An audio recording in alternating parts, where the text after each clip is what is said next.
প্রতিদিনের চিন্তা ও প্রার্থনা। 20 মে দিনের প্রধান চিন্তা।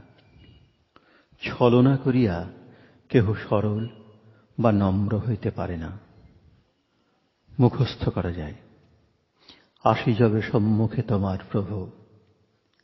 হারাই যে বাক শক্তি মোর, হৃদ বিনা করে গান বার বার।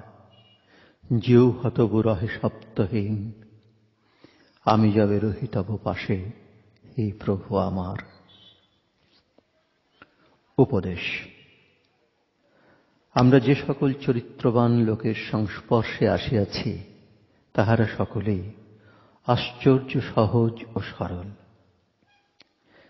যে লোকের মন কুটিল, সে কেবল বিপথে বিচরণ করে। যখন তার মন লাভ ক্ষতির চিন্তায় বিক্ষিপ্ত, তখন সেই মনে কোনো সরলতা নাই। ভান করিয়া কেহ সরল হইতে পারে না। এ যে এক স্বাভাবিক স্বতঃস্ফূর্ত গুণ, এ যে ভগবানের দান। আমরা নিজেদের অজ্ঞাতে সহজভাবে এই গুণের বিকাশ করিব। যে মুহূর্তে লাভালাভের বিবেচনা মনে জাগে, তৎক্ষণাৎ ইহার ধ্বংস হয়। প্রার্থনা।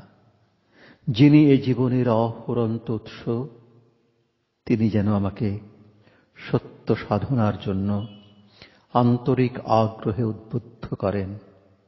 আধ্যাত্মিক জীবনে যেন আমি সরল, স্বাভাবিক ও অকপট হই। সহায়তা ও পথ নির্দেশের আশায় যেন আমি বাহিরে না তাকাইয়া ভিতরে দৃষ্টিপাত করি।